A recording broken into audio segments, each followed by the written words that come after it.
and welcome to This Car Pod. I'm Kennan. And I'm Filippo. No, this is Sam. Sam is taking over for Filippo, who is out of town. Sam is here, and his sole qualification is that he is our personal friend. And I will pretend to be Filippo today. I've been to Italy. Filippo's Italian. Right. I can pronounce mozzarella. I got this. Okay, great. You're going to fill in for Filippo. You can say the kind of things that Filippo would say. Right. So we'll do my best. I didn't wear my giraffe shirt, though, but that's the all right. people will have to be okay. Really long, you can do the same thing. All right, let's start with the news. Kennan, lead us off with the first news story is the Porsche 718. Yes, so they have announced that internal combustion is going away. That was the big deal. We've been this has been something they've been talking about for quite some time, and we've kind of known it was coming, but it also seemed kind of nebulous because a lot of the times, like Ferrari, for instance, with the V12, it's like, this is the last one, and the next one's naturally aspirated, and Porsche kept seeming to push it down the road. They've also put a lot of money into sustainable fuels. It's something they're really passionate about, but they have made it clear that it is going away. So we're not getting the combustion engine 17 is going away, and purportedly the next generation will be electric. So this is Porsche now is doing this with two of their models because they did the same thing with the Macan. It's a pretty big leap because most other automakers have not done this.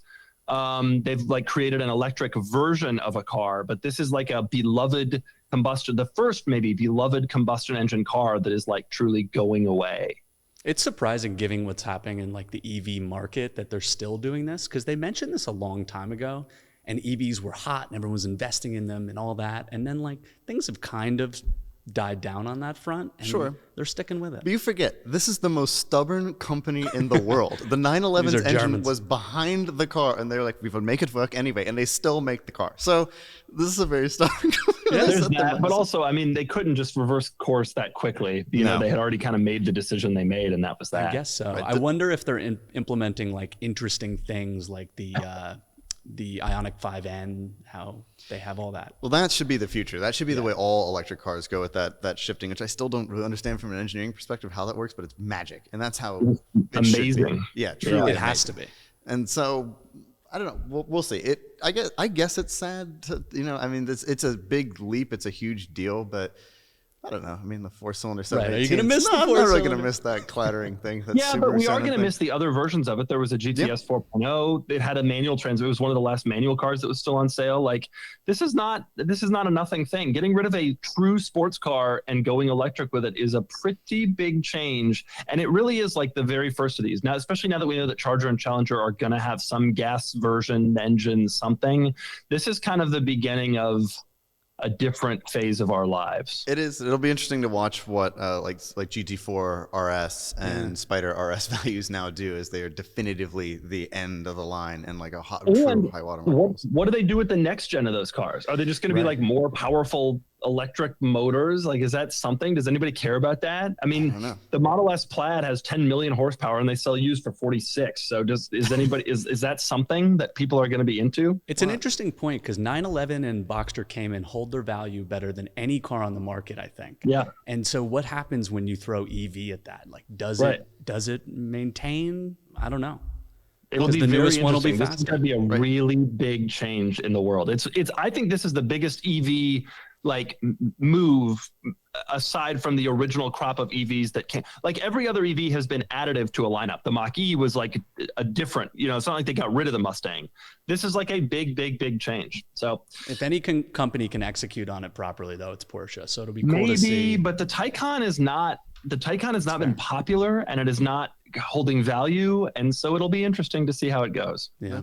We'll see how it plays out. All right, moving on to the next story. Yeah, what's our next one? Oh, there's a hybrid Mazda CX-50. Moving on.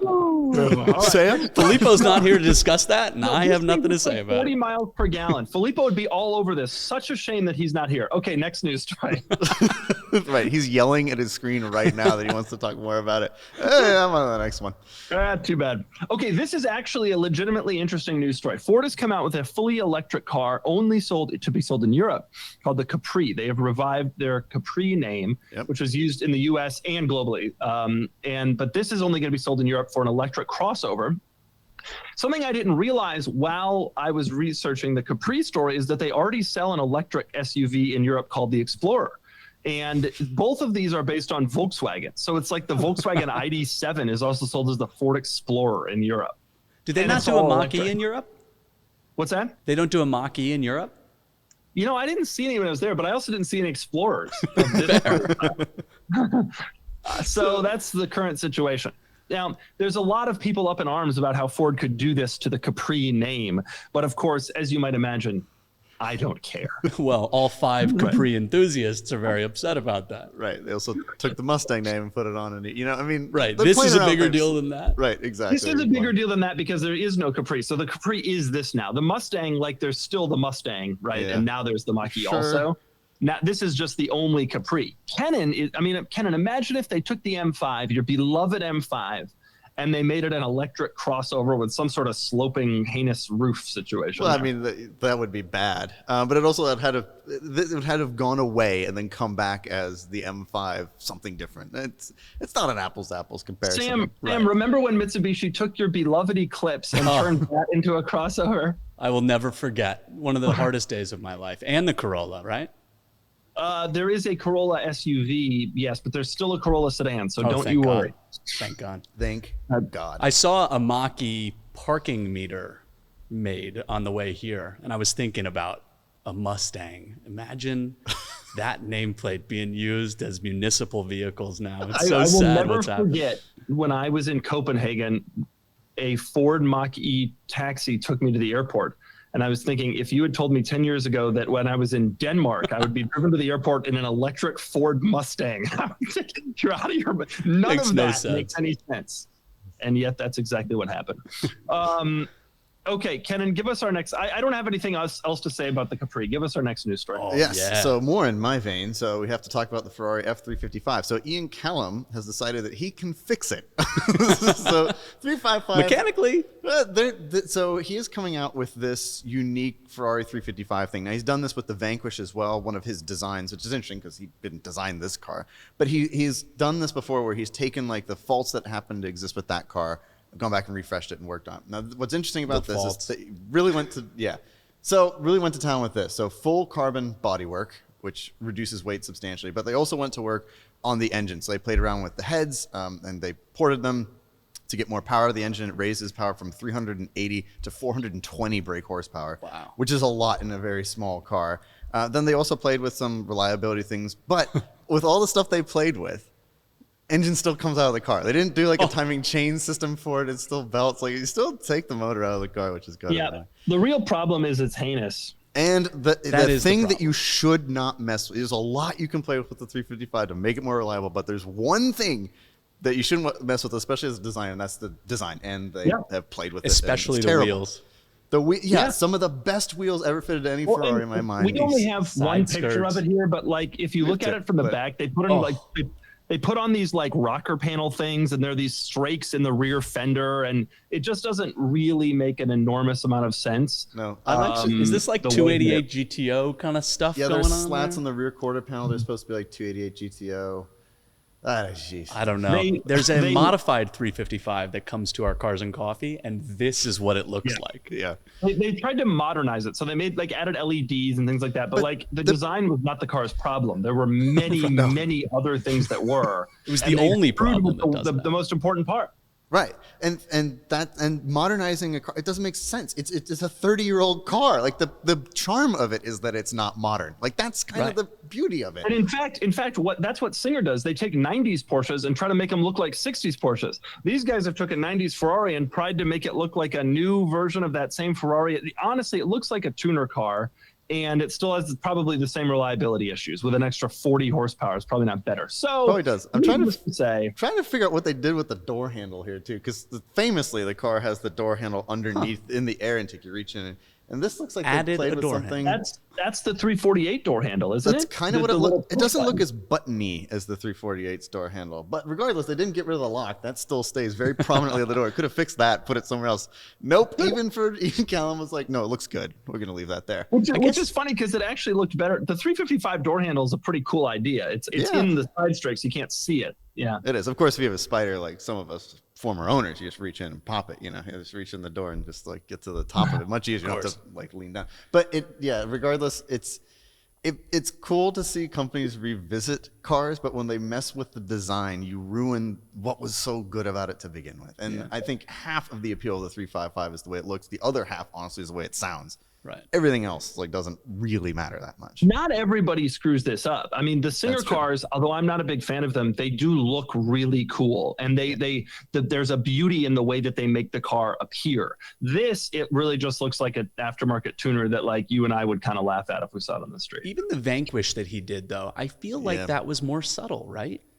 It was, but I still think he messed with the design and really shouldn't have. It was so good to begin with. Again, a lot of things you can fix with the Vanquish that are not design related to make it better.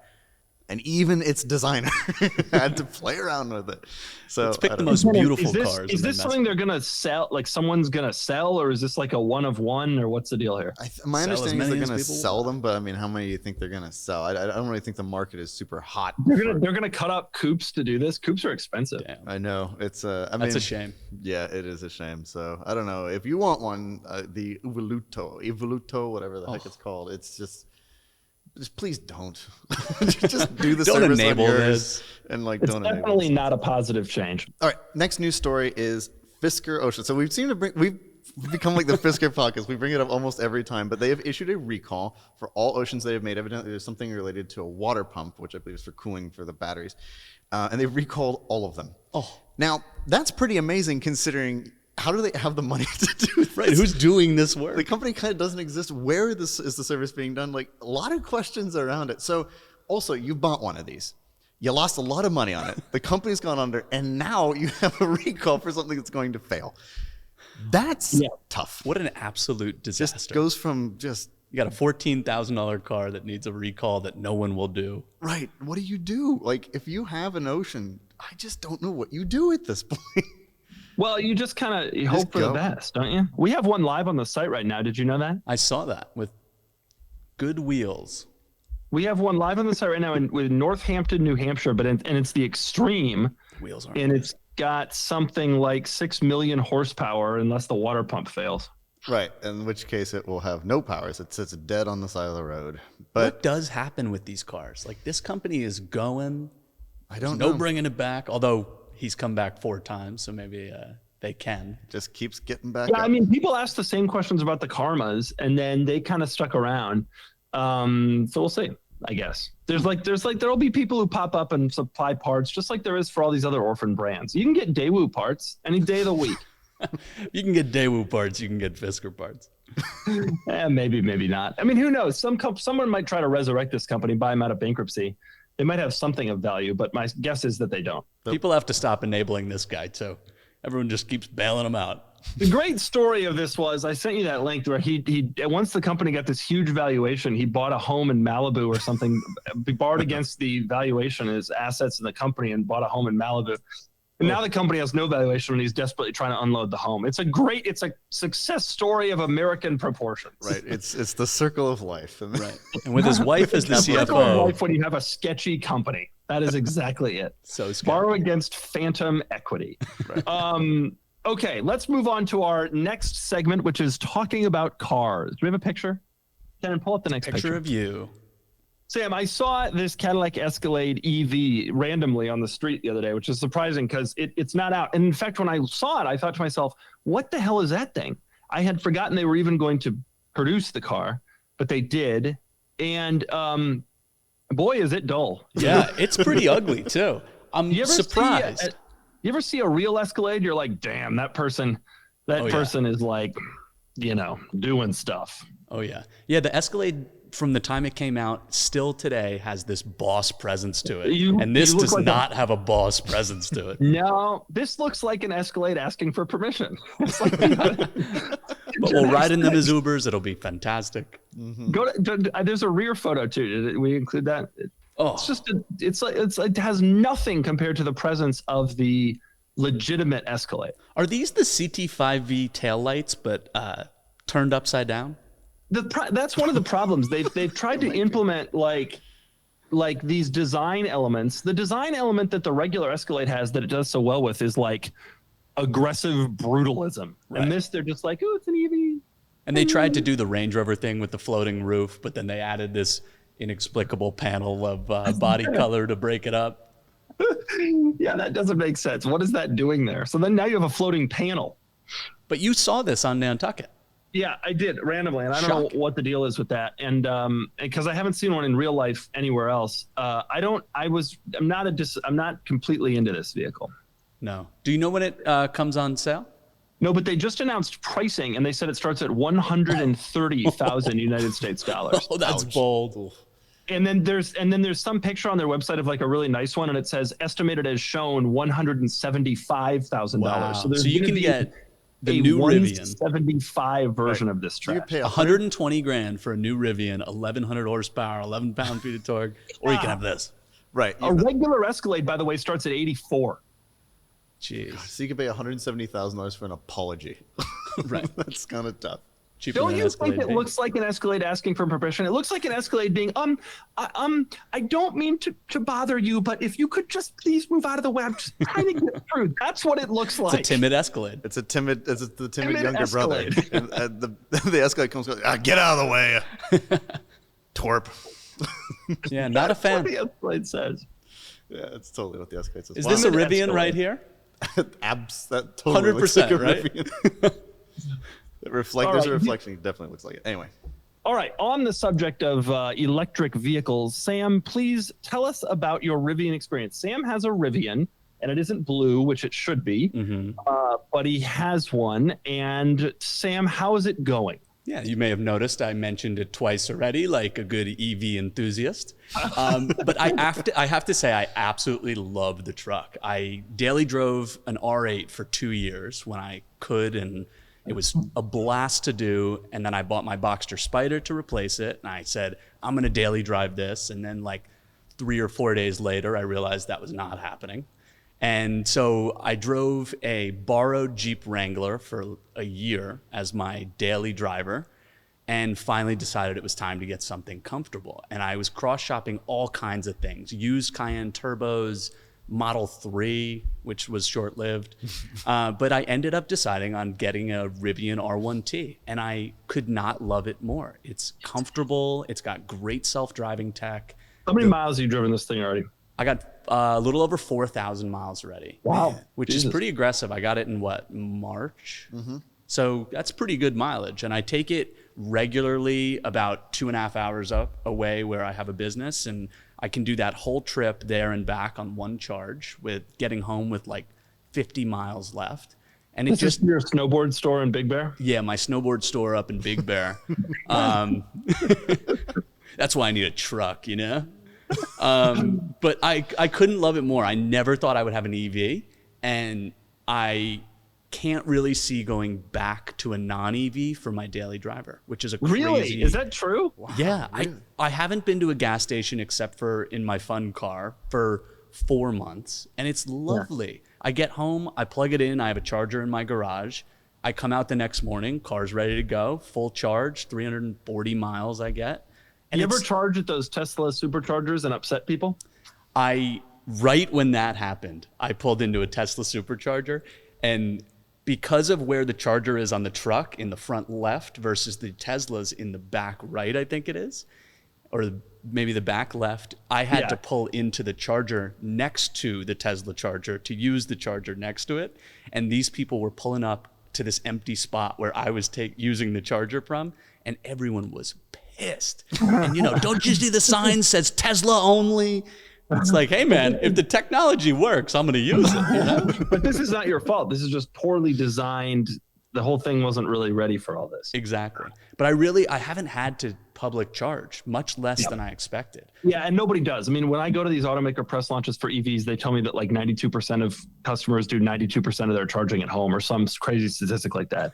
So it's not surprising that you haven't. But so you're just driving around in an electric car and you're never going back to gasoline. Yeah. And it's so fast. I mean, 650 horsepower. I could dust Kennan's M5 finally, because no car I've ever had could.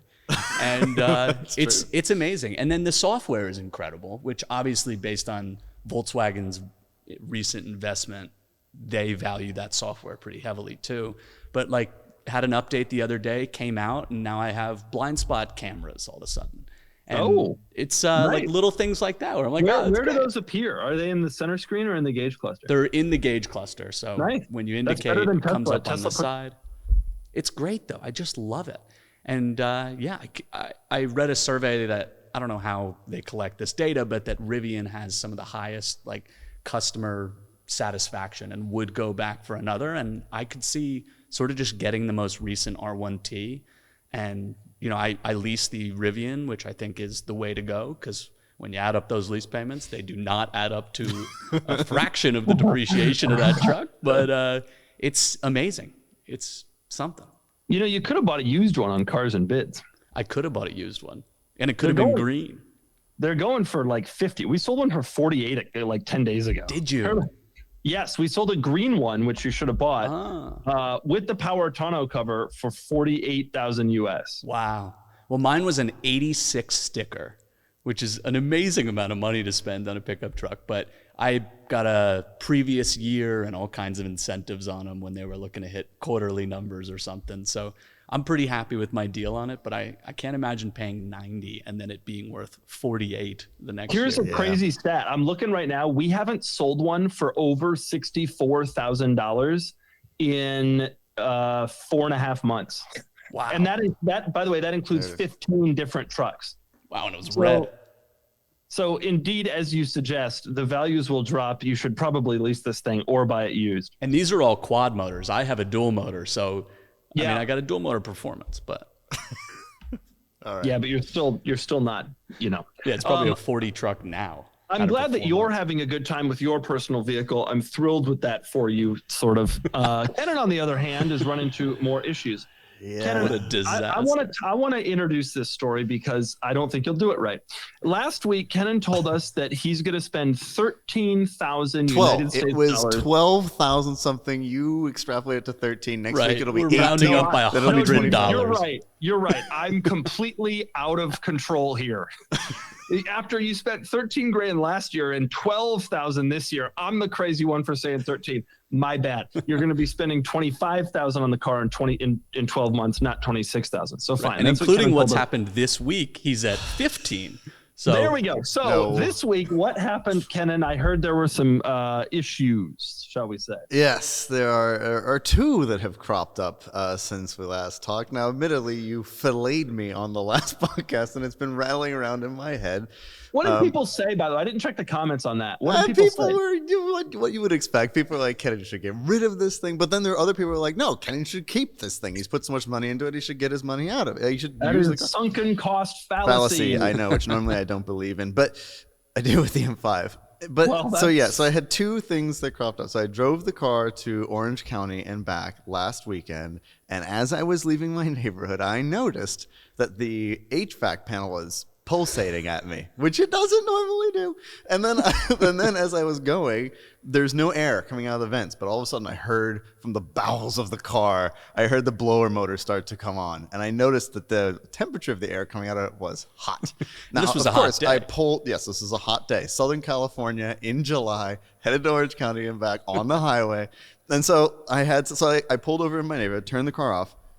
The motor's still running, like the blower motor's still running, meaning that the car was going to die if I were to park it anywhere and leave it that way. But I really had to get to where I was going, so I did. I went up there, and then I disconnected the battery and had to put it back together. Very, very. Doug, I think we need different friends. All of our friends have to disconnect their batteries when they arrive places. Now, I was going to ask you in that Rivian, how many times have you had to disconnect your battery when you arrive somewhere because the blower motor won't turn off and it'll kill the car? All the time. Fairness, a brand new M5 wouldn't do it. This car is over 20 years old. So what it ended up being, I thought it was the final stage unit, which those of you who know your E39, it's a heat sink for the climate control system. They fail once every 10 years.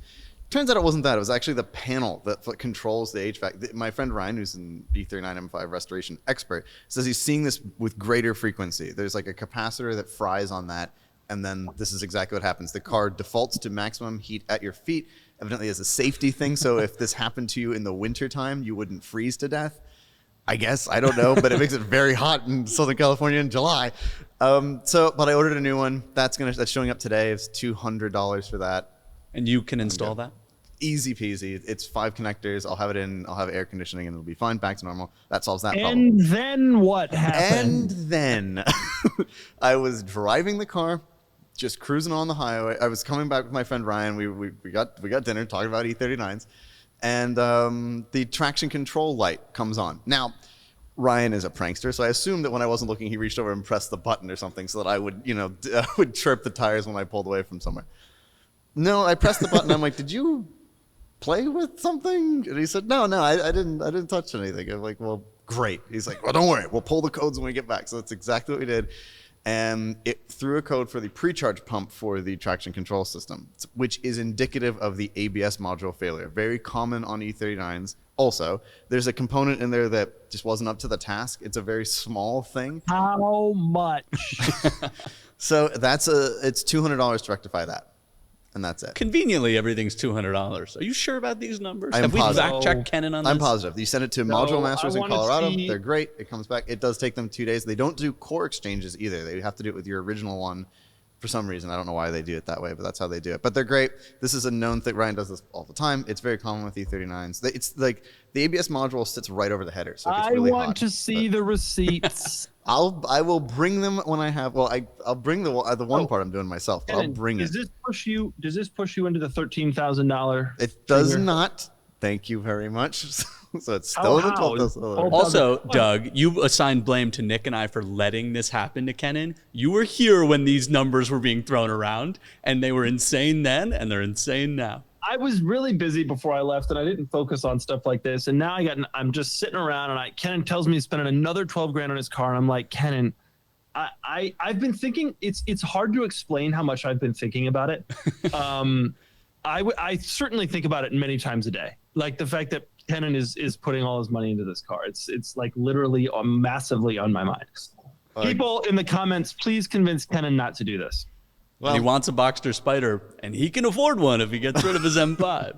Okay, speaking of the Boxster Spider, Sam has a Boxster Spider, and he wants to get rid of it. And I see here on our little document that you want to buy a car to convert to manual. This is a new one I haven't heard before. See, when Doug goes away, bad decisions happen, and we're all enabling each other without him to shut us down. And this is one of those because our insane friend Nick won't stop sending me listings for things. A lot of Bentley Continental GTCs coming through. He's projecting that upon me. But yeah, I think it's time to part ways with my beloved Boxster Spider. I have had such an amazing experience with it, but how long have you had it? I've had it about 18 months. Wow. And I've done like the longest you've ever had 14,000 miles. It's not the longest I've ever had a car. But you have this whole thing about having more experiences and that, when you break it down and you want to spend 18 months with every car, you don't have that many cars that you can cycle through before life gets complicated and you can't do it like that.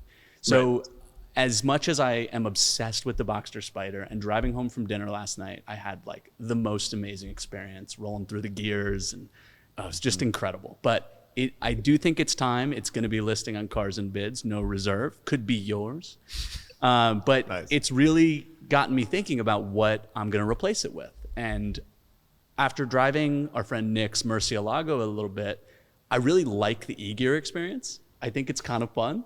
And the single clutch, thing about it. Yeah. And so all the cars I'm considering replacing it with are autos.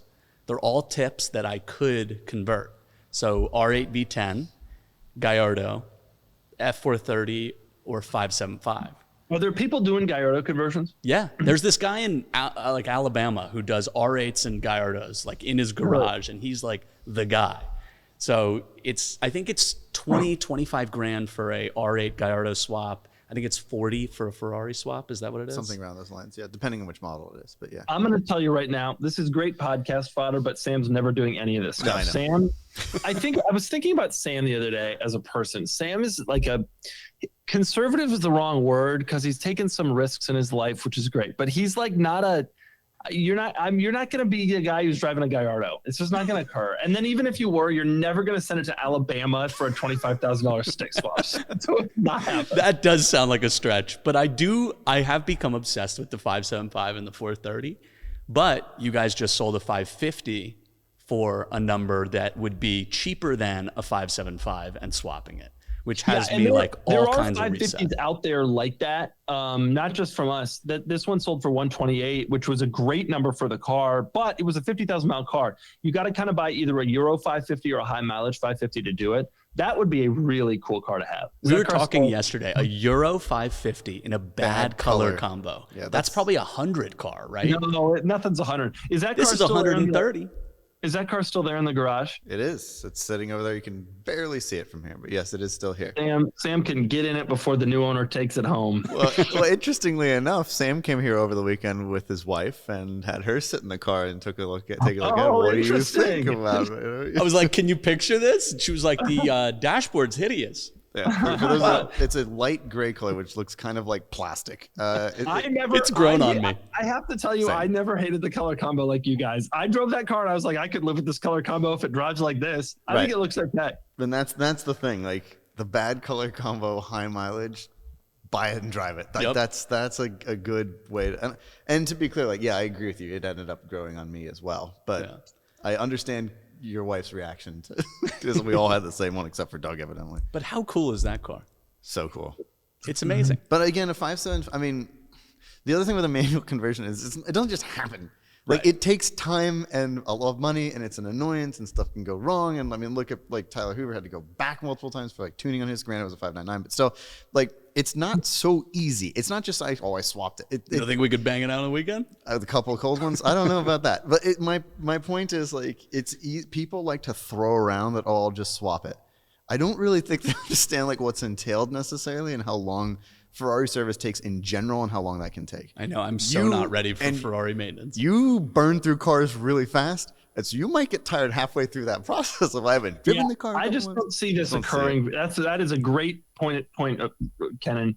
And I especially don't see Sam going and getting it swapped. And plus, now there's people worried about swaps. They have your car for a long time. They have it completely apart. Who knows what's going to happen? We know about EAG and the whole thing. Well, and that kind of scared people about swaps in general. I'm personally terrified. And Ferraris are the ultimate. My cars with 3 pedals. Am I right, Kennan? Gosh, exactly right. Just get it from the factory that way. They also hold their value better. There's a clear differentiator there. But Ferraris are the ultimate while you're in their cars, and you're going to run into a lot of other stuff. And that bill is not just going to be for the transmission swaps. It's going to be a lot of other stuff. It's like get to the clutch. Well, you're looking at it. Might as well do that too. Got to do stuff. Differentials got to noise. Ferraris compound, and they are just so expensive. The problem is, I got this Boxster Spider, and I made such a big deal about finding a CPO car.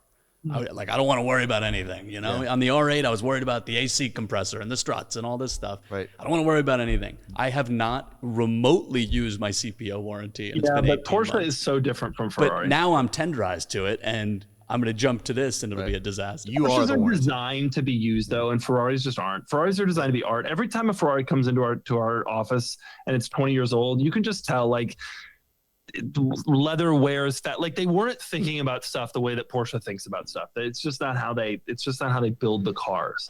It's a shame. That said, this one's very nice given its mileage. I mean, I think that 550 is nice. The 456 is rougher, which is listed now. Yeah, and it's disclosed as being rougher. It's very clear what's going on with that car. Also a good driver, honestly, because I drove it and drove well.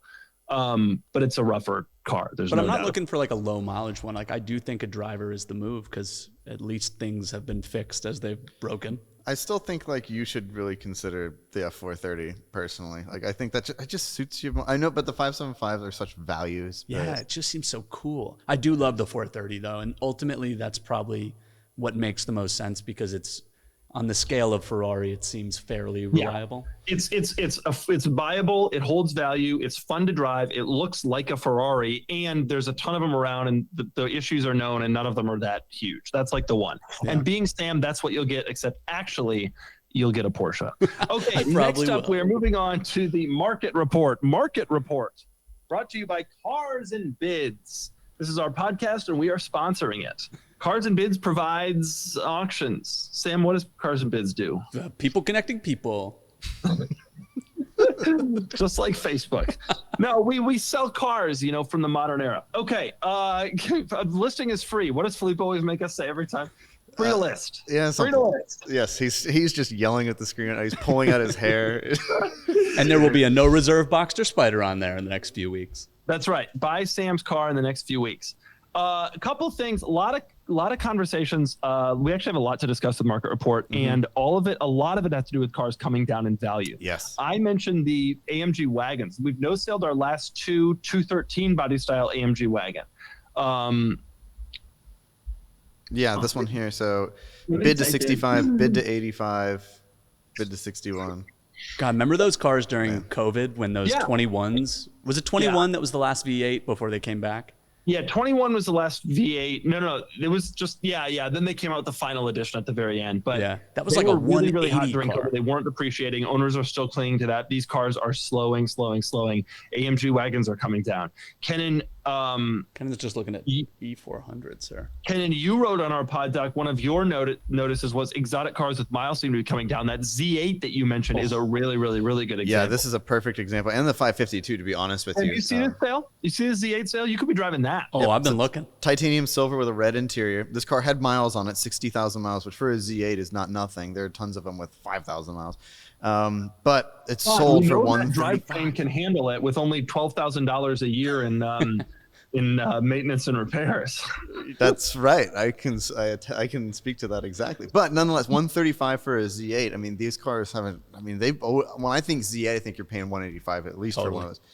Yeah, this doesn't seem to be the case as much anymore. They seem to definitely be coming down. Which is I feel like early on in Cars and Bids, you guys sold like a driver's black one, and we were like stunned that it was so cheap, and it was like 170 grand. We sold, this black one for 155. We sold 155, and that car had real miles. That car had 67,000 miles for 155. Yeah.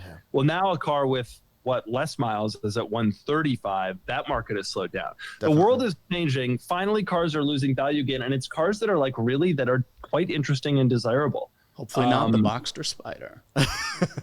Well, it's good. Actually, ironically, the Boxster Spider is a car that's staying pretty strong. Yeah. It's a unique car, but nonetheless, I think it's good for enthusiasts. It's kind of nice to know that we can afford to buy these cars potentially one day. It's still expensive, of course, but it's nice to know that they just haven't continued to go stratospheric with their values, which is good. It's for drivers. Have you guys discussed the L405? Yeah, we talked about. I was actually gonna bring it up today because we sold an L405 for like 14. Did you see that? Yeah, and it was here, and I was like, wow, I should have bought that. I think it was 17.5.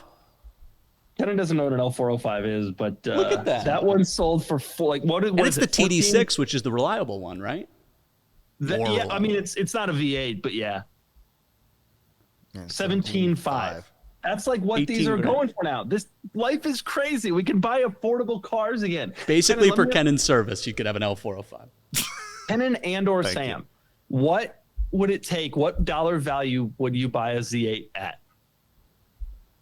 Currently? I mean, 135 gets me pretty compelling. I mean, that's still a lot of. It's a very special car. Yeah, but you didn't do it. What would it take for you to buy a Z8?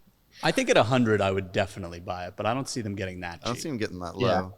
I mean, I think 120, I think is very fair. I could see him getting to that for really high miles, like 76,000 miles. I mean, I saw one at Amelia Island this last year. It was 2 years ago. Topaz blue, really nice, 155,000 miles. Guy drove it. He's driven it to all 50 states, including Hawaii. That is so cool. Hawaii. Drove it down from, I think it was or maybe it was North Carolina for Amelia Island. Just drives it. Bought it in La Jolla. Drove it all the way back across the country. So there are ones out there with a lot of miles on them, and you wonder what those are worth. That's got to be near 100, right? If it's 135 for I think so. Yeah, but there's a floor. I mean, I don't know. Floor, but Ford GTs don't see. It doesn't matter what mileage you have. There's not a $200,000 Ford GT. I bet there's a similar thing with Z8s. It's at some point you are reminding yourself that you're buying Heinrich Fisker's finest creation. There's a dollar value to that. Right. Exactly. His biggest commercial success, even though it wasn't really a commercial success. Even though it was deemed a failure at its time, too, a commercial. But nonetheless. And you know what? That's going to happen to the ocean. Mark my words. Those oceans that are $14,000, someday they'll be worth $17,000. You wait. Just you wait. Okay. On the subject of cars that are selling for, there's a lot of cars that are coming down in value, but there are a couple of cars that are not. Kennan, I want to talk about that replica Countach. I totally forgot about it. You put it on your list. Yep. Please bring it up. With that? I don't know what I have to type in to find that. Type in Fiero because we sold it as a Fiero because that's how it's titled. Yeah. So this was fascinating. So this we sold this past week on Cars and Bids. So it was like Doug said, a Countach based on a Fiero. And a really convincing one. Now, it is, to Doug's point, it looks like it's supposed to be a low body, but also like they wanted to make it a round belly. I don't know. They chose some. No. There are all the low bodies around belly. It's a 5,000 QV. It's a downdraft. Okay. They made a downdraft replica, but it's clearly supposed to be a low body car, and that didn't exist. But it is an amazing replica. And if Sam saw this on the street, he'd be like, "I saw a Countach." Yeah, would make my day. Yeah, very, very. What did it sell for? But it sold for 70. Real money, 68. Wow. I mean, real money for like a. I mean, granted, but it's a really good rep. And the best part is, okay, so the wheels. Everybody cheaps out on the wheels because Countach wheels are incredibly expensive. Obviously, these are replica wheels. They're not Countach wheels, but they look. I mean, I wouldn't be able to tell. And then the interior. Go to the interior. Like they actually made the trash interior like correct. Even the seats, which are hard to do. The only exception is the gated manual. You see the gated manual and you see 1G6 on the VIN plate, and otherwise you got yourself a Countach. That is pretty amazing. It's a remarkable replica. Shows how simple that interior is that some guy can recreate it perfectly. Yeah, that looks like the Countach in the first place. Yeah, it's really amazing. I'm really astonished by how nice it looks. Yeah. So I just bought that. No, of course you shoulda. Save a fortune. but nonetheless, like. It was just like a surprise. I don't, we didn't know, like nobody knew what it was going to bring. Like, how do you value that? But it is kind of wild that, like, I guess, I mean, which engine was this in this car again? 5.7 V8. It was the LS. Hats off to our reserve team actually for knowing the value of this car and getting it sold at auction. Definitely. I was thrilled. There have been a few replicas, Diablos, Countaches that are bringing like real money. They are, but this was the best one I've seen lately. There was a good Countach replica on Bring a Trailer ages ago, but this one was really, really, really nice. And I truly think it would fool almost anyone, especially people who haven't spent time around Countaches before. Where was it located? It was North Carolina. So. Man, that was fooling everybody. Absolutely. Yeah, that's right. Everybody in North Carolina was fooled, except he'd pull up at a car show, and once every 5 years there'd be a real Countach there. Turn around and leave. I don't get out of there. I don't need anybody to compare this thing against me. The other thing I want to talk about is we have a Crossblade live. Kennan, why don't you pull it up and let's just get it out there in the open.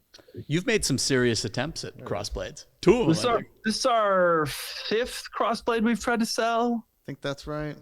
Now, fourth. It's our fourth Crossblade. We own the market in Crossblades. The other guys never selling them. We sold one without a title for the Peterson Museum, and it sold for $37,000 bill of sale. And I thought it would sell for $7,000, but it sold for $37,000. So then I was like, all right, well, I want to get in on this, sensing blood in the water.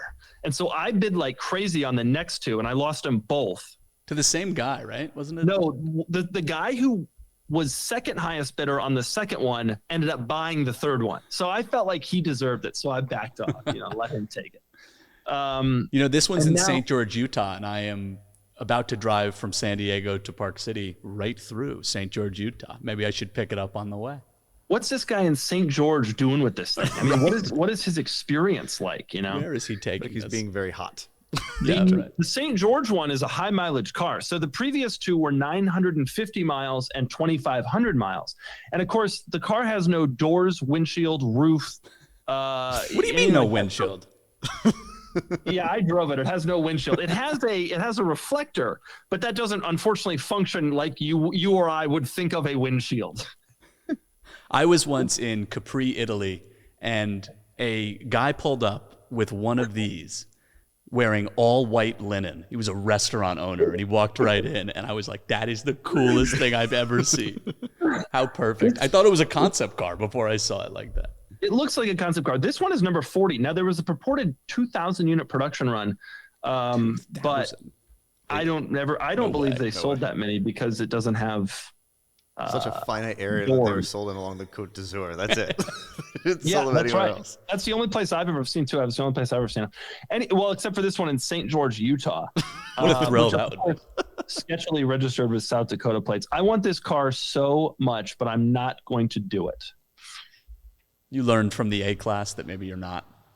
I'm just done. Guy. I just have no interest in purchasing any more cars. But I did want to call attention to the fact that I love it, that I know it's there, that I miss it, and that I wish that I could have it. Yes, it's got time. You too can go and bid on the smart Crossblade. What's it at? Right now. 5,500 miles is high mileage. I take all of this back if the bidding is low. I'm buying that thing. But it'll get where it needs to go because they always do. Probably 55. Okay, it is time now for our question and answer segment. Questions, and answers.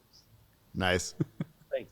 Now, as always, if you want to ask your own questions, you click on the community tab at Cars and Bids, and we will have a post that says, here's where you ask your questions for next week's podcast. And then you type in your question. And that will be live right now. Last week, we forgot to make the post, but people still asked a bunch of questions. And so we're going to handle some of them. And I will start with Impulse Zero, who asks, Doug, stock DeLorean review, please? Yeah, I would like to review a stock DeLorean. I haven't yet. I reviewed a Back to the Future time machine DeLorean, but I have not done a stock one. And someday, I have no doubt I will. Next question from Sonic Automotive. Most underpowered sports car? Question mark. All time? Yeah, maybe the Hyundai Scoop. Any Miata? Oh, no, I disagree. Perfect.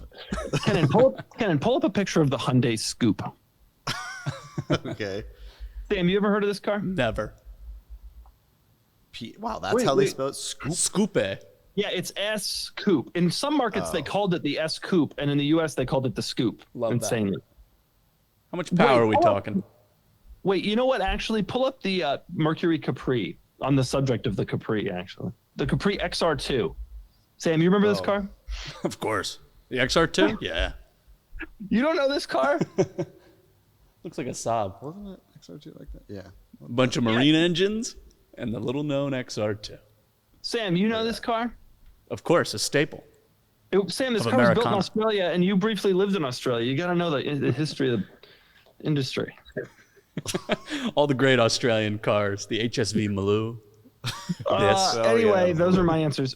Kennan said any Miata. Sam, give us the most underpowered sports car. 914. Oh, that's it. What was that, like 12 horsepower? That is actually the correct answer. Actually, I've got more. 356, although people might not like that one. That's it. Even better. Yes. That is a good one. That's it, I think. The most overrated underpowered. Yes, we've really hated on the 356 in the last couple podcasts, but that would be lost great. The whole bathtub community on the pod. If Sonic Automotive asked most overrated sports car, it'd be the same exact answer. So perfect. There you go. I'll take that as the correct answer. This is why they hate us over at Spike's Car Radio. They're like, these guys are trashing the 356. This is Jerry Seinfeld's getting upset. All right, next question from Dr. Grover. Which car would be amazing if not for a specific weakness that is its downfall? Is there one car that stands above the rest for having the biggest Achilles heel? You know, the obvious answer is the E60 M5. That may be the answer. Yeah. F355. F355. Yeah, those are both good ones. I'm trying to think. Those are, I mean, that's kind of it. The Alpha 4C with its tip. Yeah. I think the 355 is very high. I mean, realistically, if that car were reliable, they would be worth multiples, I think, of what they are. I mean, and like GTS is already showing that at $300,000. I mean, like at a certain point, people stop caring about the maintenance, but like they would all be worth a lot more. But you know, they are just awful to live with. Right. That's true. Plus, it was Enzo's last car. Not even close to being accurate, but okay. All right. Let's look at the Montezemolo's fourth car. Do the thought experiment together, okay? What about the Evoque cab? The 348. When did Enzo die? Enzo died when? 1988. All right. The 348 came out when? 1989. Okay, so Enzo was around. Like, let's be honest, Enzo was around for the 348. It's not like they came in, he died, and then they were like, let's do this. He was around. He was there when the 348 was there, right? Then the 355 came out, and all it was a 348 with swapped body panels like a Volkswagen Golf Harlequin edition. Right? Am I wrong? This is all correct. Yeah, you're right. Other than the completely different engine, completely different transmission, completely different interior. Well, I've never heard anyone compare the Harlequin the engine was different. The engine was different, but otherwise it was a 348 with Volkswagen Golf Harlequin swapped body panels. Like, you can take the 348 body panels, put them on 355. If you want like half your car to be a 355 and half your car to be a 348, you could do that. And the 355 went all the way till 99. It's Enzo's last car. It's the last car with Enzo DNA, is what you're saying. Like he breathed on it in some way, and just some chassis rails made it through, and like a windshield. But it's Enzo's last car. That is a stretch even by your standards. It's the end of an era, that's for sure. But you're nuts. What is the bigger stretch, that or the fact that the Model S Plaid is naturally aspirated? That one's worse. That is without question substantially worse. It's not turbocharged. Is it forced induction? Nope. You can't tell me it is. It's not. There's no whatever. All right, I can't get into it. I'm not pushing my buttons. You're right. There's no induction. It is naturally aspirated by wind. Thank you for answering me. Anyway, 355 E60 M5. Those are the answers to this question. We can't think of anything better. Really? No. I mean, there are probably a number of like Lancias and like that are really unreliable. How about the fact that the Lancia Stratos is old? Nah, they're just once it becomes old, it's like, well, it's unreliable because it's old. Like that just becomes the like, I don't know. But I think like from the modern era, which is what I'm thinking of, those are like the ones that instantly. Imagine a reliable E60 M5 would be the coolest thing. Aren't all M cars unreliable? Oh, that's gonna make people angry. that's a good. Aren't all M cars unreliable? He asks. Yes, except for the E36 M3, which was underpowered. The only way that BMW can make a reliable performance engine is if the car doesn't have enough power. Right, of course. Mine's traveled 237,000 miles. I have put money into it, but it is still around. It's like I find a Ferrari with 237,000 miles on it. I mean, those performance engines don't last. I'm not even going to dignify that. Okay, next question comes from Andre3000. I sometimes hear people talk about not getting too far down the hole of fixing things when they're selling a car and instead recommending selling a car as is. What are some things that are worth fixing or repairing before selling a car to maximize value? That's a great question. I have been preparing my car for sale. Mm-hmm. So my car is a CPO car, so I figured that nothing mechanical is a concern of anyone. But I replaced the wear items. So I have brand new PS4Ss on it, brand new brake pads. And other than that, the car doesn't need much. So I wouldn't do tires. I don't think we'll go dollar for dollar getting dollar back on tires. I would never do tires. And also the buyer might prefer a different type of tire than you would. Yeah, but PS4Ss though. They're the best. I mean, for that car, the best tires on the market. And they were pretty cooked. And you had to replace them. Tires. You're not going to get $2,000 back or whatever those tires cost. I wouldn't do tires. Well, don't listen to me. I would do wheel chips and like things like that. Like if you can get like the wheel refinisher guy, do PDR, paintless dent removal. Those kind of things are fairly inexpensive and actually go a long way in making a car look more presentable. What about engine? There's a lot of bay stuff that I detailing? see that cars come up on the site with that I'm like, for very cheaply, you could have just made it look a lot better with doing like minor things. Trying to sell a car without center caps in the wheels, that's like a $20,000 value deduction right there. Black wheels. Yeah, I would. Yeah, I fully agree with that. I also think, to your point, having a car nicely detailed makes a really big difference. Like it just shows that it's been cared for and like you've done that. And ultimately, if you know you're coming up on like an oil change, just do it. Like it's just those little things.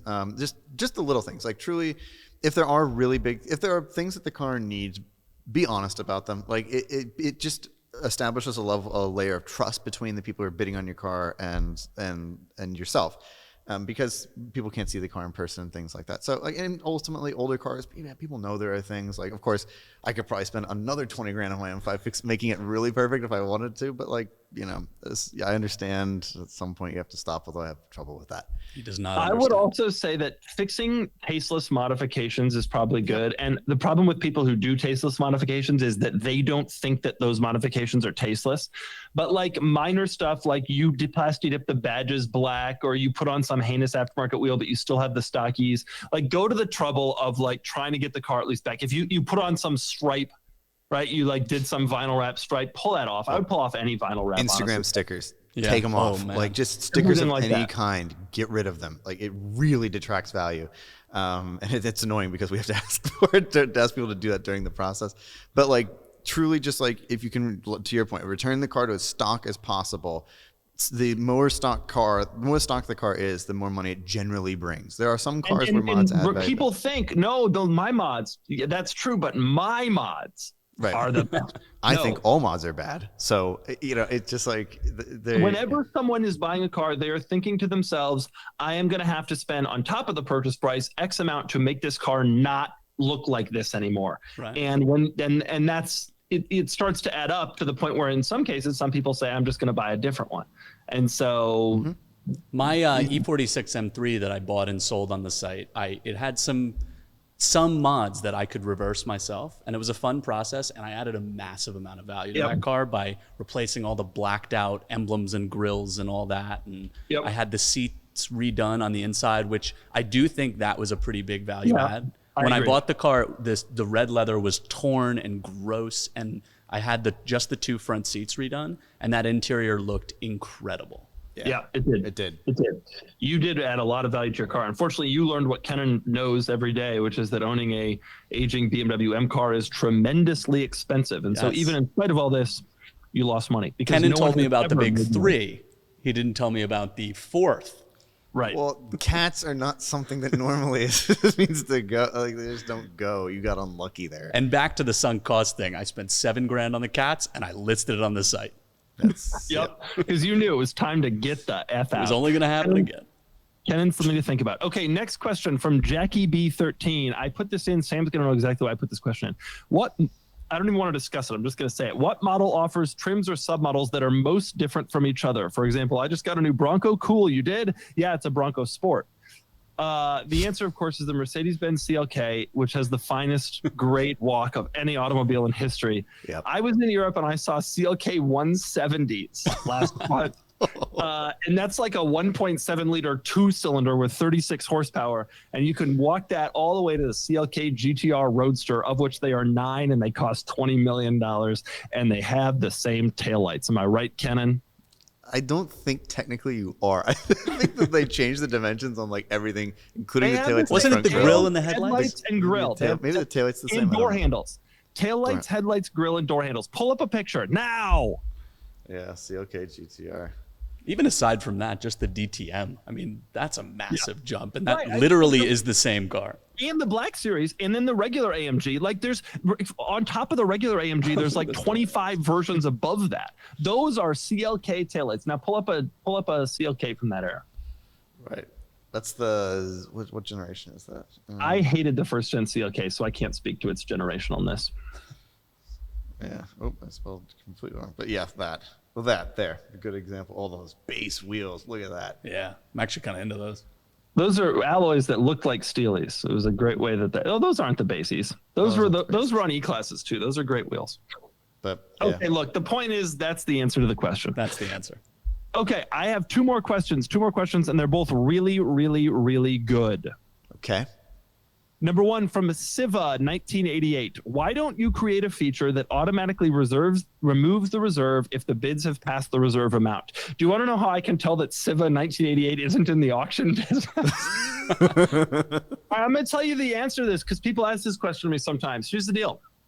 When you announce that your reserve is met, you're doing yourself a disservice because people are out there trying to get a car and like snag a deal. And when you tell people that you've met the number that I thought it was worth, they instantly say to themselves, oh my gosh, I'm bidding too much. I shouldn't do it. We have people every single day on Cars and Bids, sellers saying to the audience, yep, this car's selling, reserve is met. Don't do that. Yep. Don't let people keep going if they want to. The moment you announce that the reserve is met, you are telling people in their minds that they are paying too much for the car. Even if it's not true, even if you set your reserve at some unrealistically low dollar amount just to make sure it gets there, whatever, sometimes people do that. The moment you say it's met, people are anxious. They're like, oh no, I'm paying too much for this. I'm paying too much for this. And that is why you don't want to announce when the reserve has been met. Exactly. And I would never do it. How do you feel about the opposite when sellers say the reserve has not been met and it's like the final time of the auction? Same thing. Maybe that makes more sense to try to incite bids. But I just wouldn't. Just or the keep opposite. it. Just don't say anything about it. Just don't even bring it into the conversation. Just let the chips fall where they may and let people bid on the car. Everybody thinks it's like Mecum where it's like, the reserve is off. It's like this excitement. It's like, well, no, those people are fueled by alcohol and stuff like that. Like really. I'm not going to name exact auction house names, but at a lot of these auction houses, the lamp is putting in half the bids. Well, that's another story. Or whatever. Right? So we don't. There are no lamps on cars. Yeah, exactly. But yeah, to that point, like with reserves, just keep it to yourself. like really chill, or have the guts to go no reserve, which then people get really excited about, and that really brings the money, like because the people know is they're going home with it, and they tend to feel less worried about like overpaying. They just know that they can have it, and that possibility is there, and the next bid might do it, and that really, I'm a believer in it. Sold both my cars that way. Oh yeah, performed well. You're about to do that. You've done it. All of us do it. So. Yeah. Admittedly, when I told my wife that I'm selling it no reserve and whatever it bids to, I'm selling it for her, she was a little concerned about that. But everybody's concerned. Everybody's concerned, and I get it. There's still people I haven't been able to convince to do it, but they're wrong.